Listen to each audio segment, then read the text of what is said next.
Hello everybody, my name is Tim Weston with the National Gamekeepers Organisation, and I'm here with Alan Barrell, who's the NGO's firearms advisor and also an expert in the legalities of wild game meat and game meat handling, and John Clark, who's the other NGO development officer. Hi chaps. Hello. Yeah, morning John, morning Tim. Morning. We're going to have a chat as we're rapidly approaching the shooting season on what shoots can and can't do with their game meat once it's been culled, once it's been shot on a shoot day, and not wanting to make his head too big. Alan's one of the foremost experts in this field, and we're very lucky to have him in the NGO. So Alan, let's start at the beginning. I've gone rough shooting, and we've shot 5 cock pheasants with my spaniel. I only want 3 to take home to eat. Am I allowed to give birds away still, or has anything changed there? What's the rules on that?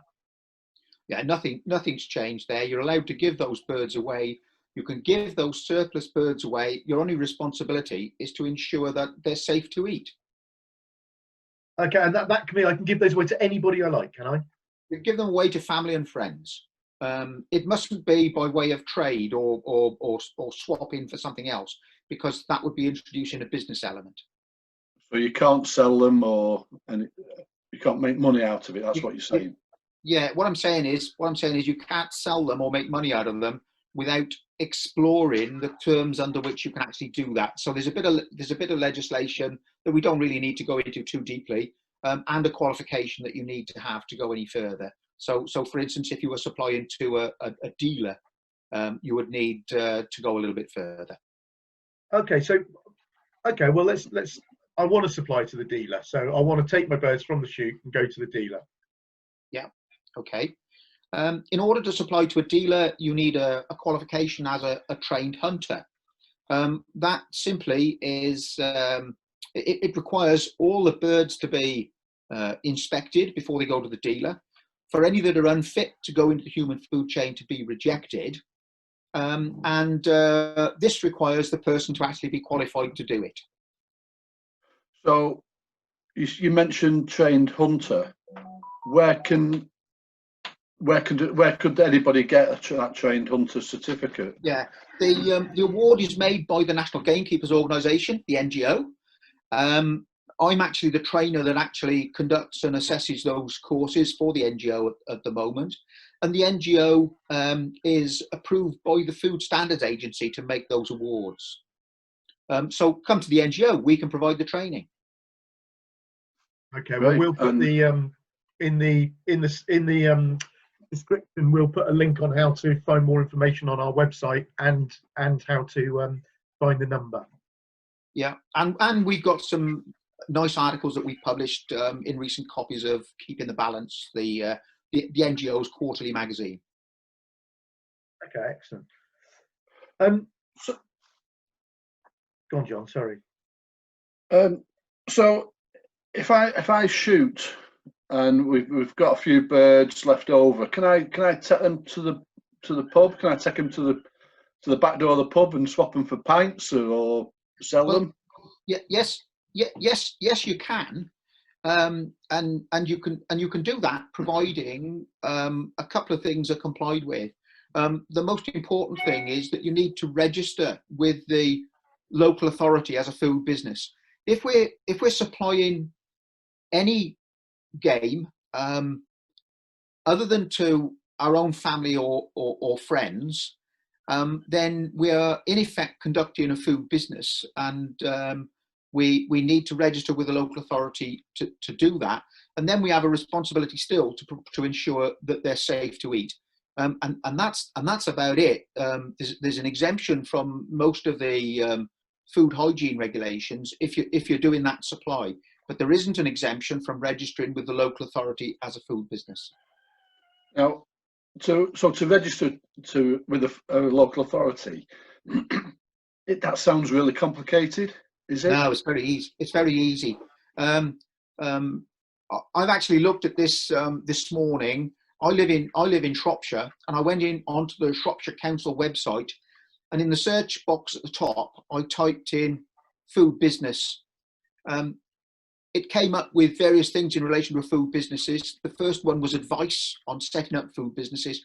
The second one was registering.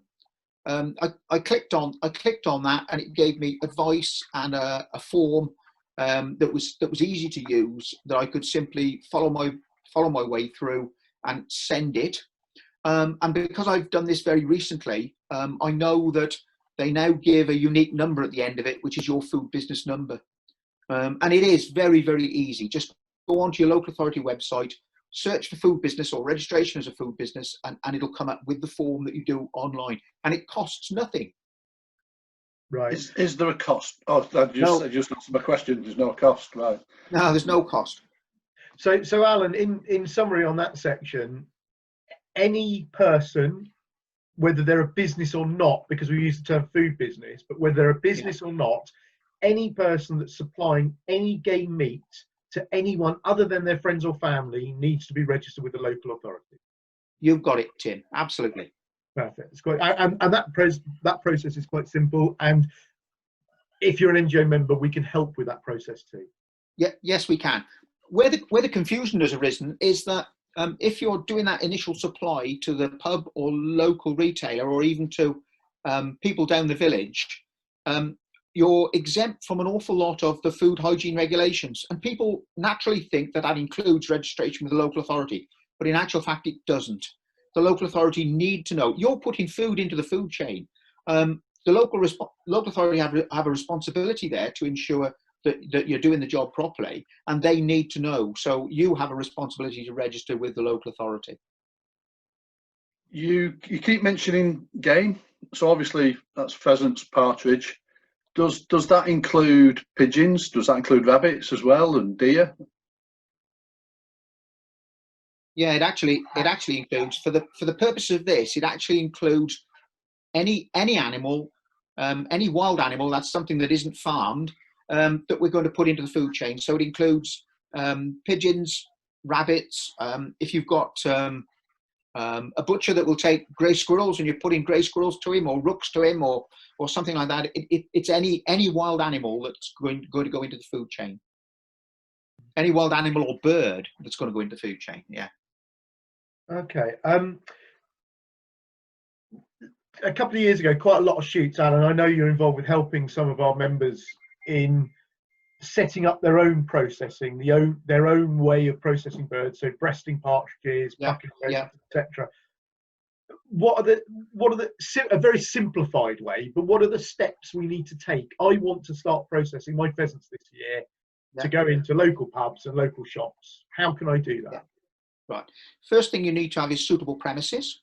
So your premises would be your game larder, plus somewhere for feathering, a separate place for evisceration, taking the guts out, and somewhere for packing. That would need to have proper water supply, waste disposal facilities, drainage, etc., and be easy to be cleaned. And we can offer guidance on that. Then you would need to register. Oh, and of course, cold chain requirements. I mentioned the larder. You'd need to be able to keep things to the appropriate temperatures. And then you would need to register with a local authority in order to do that. Having done that, you could then feather, breast, pack, label, and sell to the final consumer, so that's the housewife, or to local retailers. And local retailers would be the butcher, the pub down the road, the restaurant, or whatever. Okay, so it's possible. And I guess there are more difficult bits in there than like risk assessments and things, but let's not go into that now. This is more sort of, if it's possible, can we do it? Is there an easier way? Is there a way that wouldn't involve me investing a huge sum in my larder, which may not be up to scratch, or taking those extra steps? Well, one way you could do it is to take or sell your birds or your game to your game dealer, and then take it back off the game dealer and then sell it as a box product. And providing you could keep it cool, and you could keep it cool during transit from your dealer to your customer, you could do that, and you could register with a local authority to do that. The important thing is that whatever you do, you register with a local authority, and local authorities aren't there really to police the whole thing. They are very approachable. I know the head of food hygiene for Shropshire myself. I know him personally, and they're very approachable people. All they want to do is to ensure that the food that people eat is safe, and that we are doing it in a safe manner. We're putting it into the market in a safe manner. Very good. Makes sense. Yeah, no, absolutely.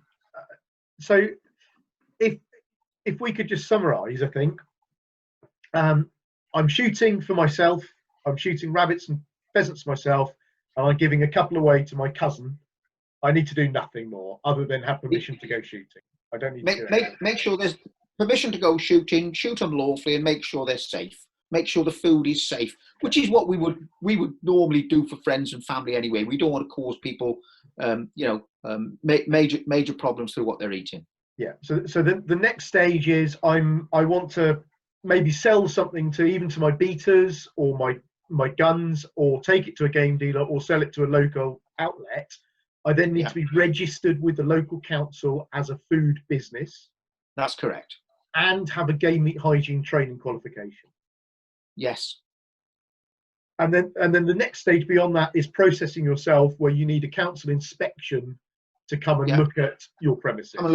Yes, that's right. And that's the first time the council would come and inspect, not at the registration. Yeah, absolutely. One of the questions I've been asked recently, and I've gone back to my local council with this and said, what do you think? Is, do I need any additional qualifications beyond the trained hunter qualification in order to process? And the comment from my guy in the council was that, well, you don't actually need any qualifications, but you need knowledge equivalent to a food hygiene level 2 certificate in terms of temperature and keeping any cooked meat apart from uncooked raw meat, in terms of hygiene and such like. So he suggests that if you were going to do that, in addition to the qualification as a trained hunter, which we can offer, you should also perhaps do a level 2 food hygiene certificate, which you can do online for about £15 or £20. Okay, well, I think that's been really interesting. Good. Thanks, Alan. And actually, it takes some of the dauntingness of registration away. It's only filling out a form online. It's not an inspection, which is quite useful. So the message is, we all need to be registered. Our larders and our premises all need to be registered, whether we're at home, whether we're a business or not. Trained hunter, if you're shooting pigeons and rabbits, is a requirement too.